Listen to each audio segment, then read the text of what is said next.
Well, hello everybody, and welcome to this episode of G Bear's Off-Grid Ways, a homestead in the desert. And yeah, I got Tomcat's cage open here, or should I say his condo, because I was just feeding him. And I figured, what a good place to start my video, because look where Tomcat is. He's in there just relaxing and having a good old time, just enjoying it. And I just gave him his food right here, so he's all set up for the night. I'm going to be closing this door in a few seconds here. And sometimes he goes over there and lays in that one. I guess too much sunlight was shining through there through the day today, so he decided to get into his little igloo here where he can relax and keep warm. And it's working exactly as I planned it. I set it up so he would feel comfortable and know that this is his secure place that he could go anytime he needs to. So he has been doing that. Now, it's been kind of chilly out here, so I covered this down with a tarp at night, and that keeps a little bit more heat in. And I put a flap on the bottom of the door here to seal so air doesn't blow under the door. And it seems to be his favorite little place to hang out in there. But he does come out, because underneath here you can see he's been using it as a litter box, that big pile under there. So he uses his litter box inside, but he comes out and uses that for a litter box outside. And he has his little ramp to get up here. He jumps up on there and goes in the back, and he goes through his little zigzag hallway, so he's safe. He knows he can get in there and nobody else can, except me. I come in through these doors. And that makes him happy and feel secure. All right, so today is a day that everybody has been waiting for. Today is the day where I am going to announce at the end of this video, it starts at the end of this video, that this is the start of the next seed giveaway, the big seed giveaway. So we're going to come in here right now, and we're going to walk over here to the seed giveaway rules, and we're going to go over those one more time. Okay, you must be a subscriber to my channel. Non-subscribers are not eligible to enter. You must have a U.S. mailing address. I don't care what country you live in, as long as you have a U.S. mailing address. That's all I care about, because I cannot ship seeds out of the U.S. All right, you're going to enter by commenting "I'm in" and naming your state. For example, I'm in, Texas. And you have to do that after each day's video, but before the following day's video. Okay, so you have to wait for the end of each video. And how am I going to know if you've watched the video or not?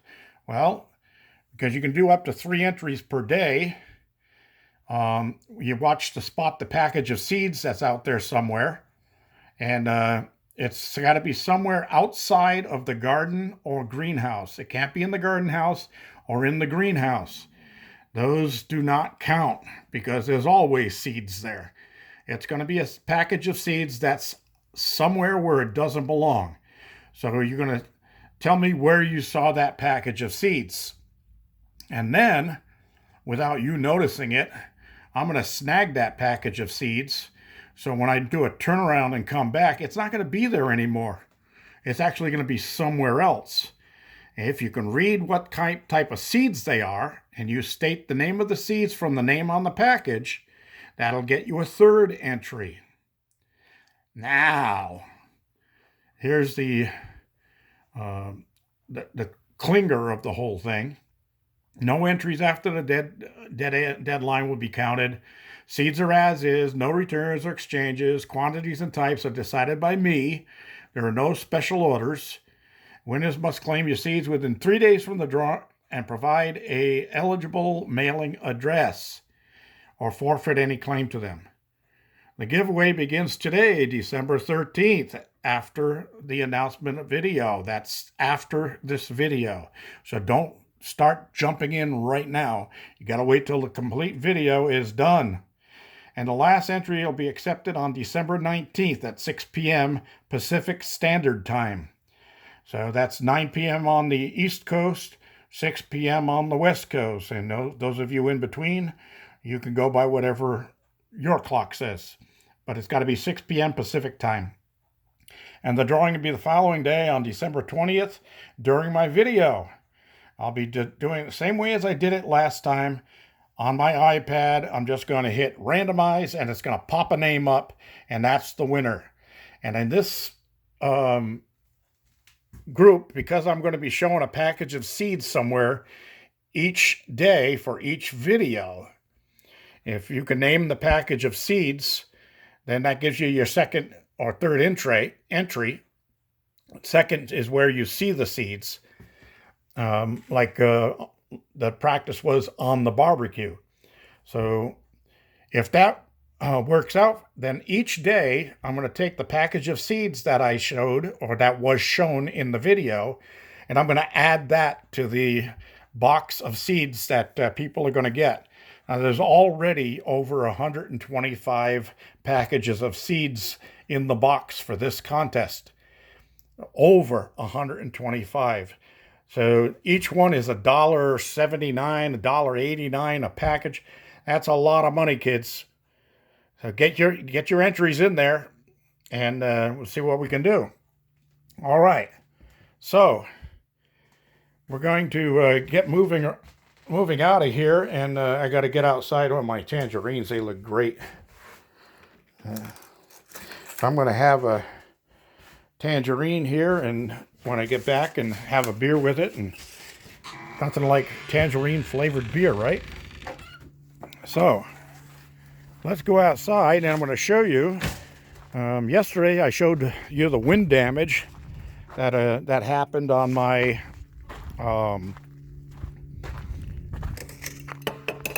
greenhouse. So we're going to move on down here and look at the work I did today. Yeah, I straightened out all the ribs. I got all the panels back in place. I got all the clips back in place. And right now I have 2 temporary poles in there holding up the inside. And I was looking at what I've got to do in order to make it a little more secure. So let's step inside here, and don't start yelling out, "I see a packet of seeds." They're not eligible if they're inside the garden house or greenhouse, because there's loads of them in here. All right. So anyway, what I'm looking at is, the way I'm going to do it is I'm going to use poles like this, but I don't want to block everything over here. So I was thinking I might put like one post under this rib, one post under that rib, and one post under that rib. And then it gives me room in the middle here. And then down the line, I can actually put shelving back here and do different heights of shelving in each bay area. So then I can add more plants in there. And I was thinking that might be a good thing. We'll see. So everything looks great in here. Everything is green as can be.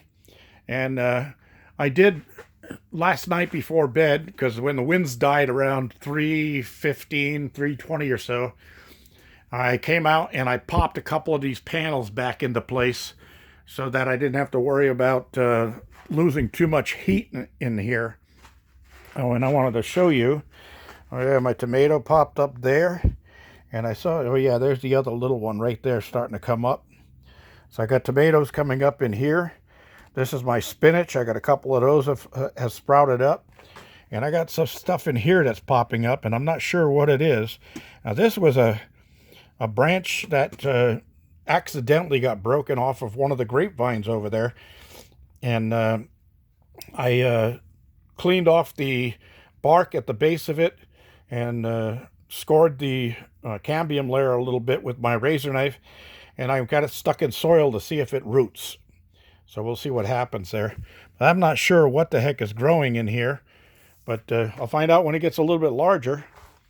And yeah, my parsley's doing fine, and my bush cukes are doing fine. Everything's looking good. And here's the pea plants. Now somebody did ask a while back about transplanting peas, starting them in smaller pots and then transplanting them. Yeah, there's no problem with that. You can do that with any plant. Just remember not to damage the plant when you're doing the transplant. That's all that matters. Now this guy looks like he's got a little problem going on there. And that's another one of the Bush Champ Cukes.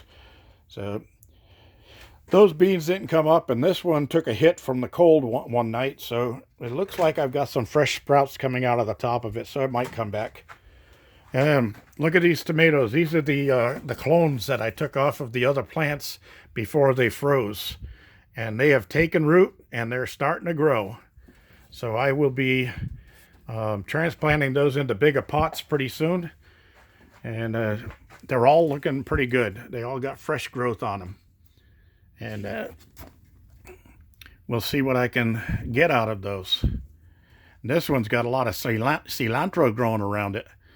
But I love cilantro. I throw it in my salads and all that stuff.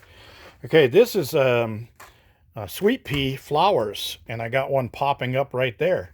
So that's a good sign. And I think there's another little one down here in the middle of this hole. So that's nice. And then in here, I got a couple of tomato plants popping up. So it looks like they're going to need a little bit of water. And then I'll get those transplanted like I did this one. This came out of there also. And I'll get those transplanted into pots this size until they get to be about a foot tall. And then I'll transplant them into something bigger. Radishes coming up like crazy.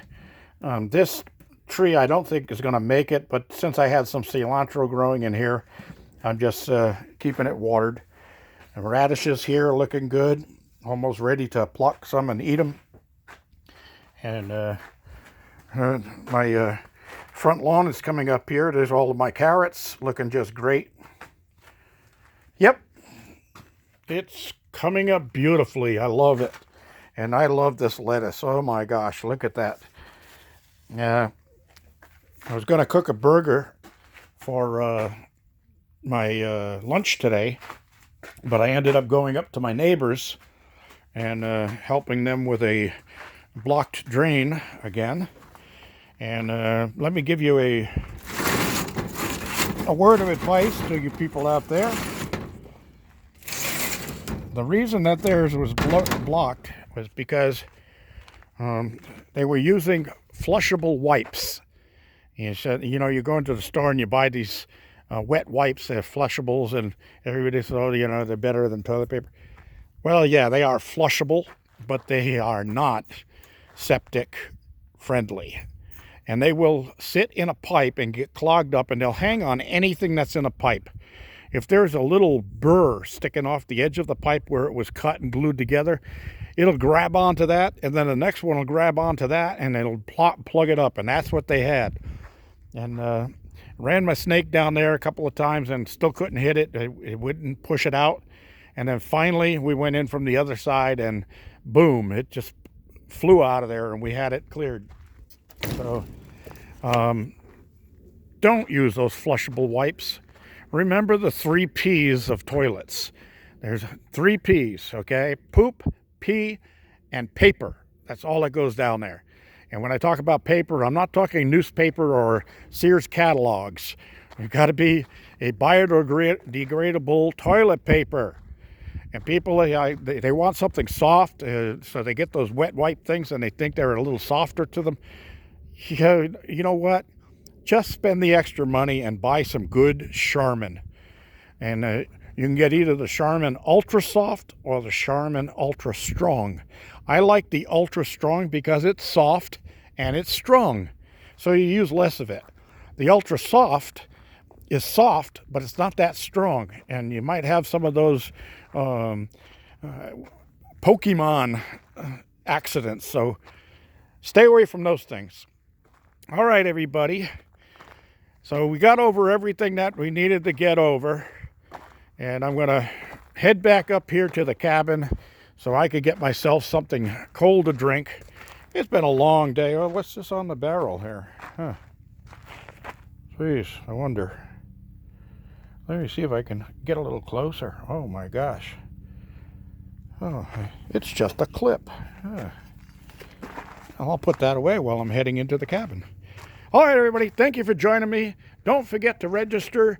This is the official start of the seed giveaway. G Bear signing off.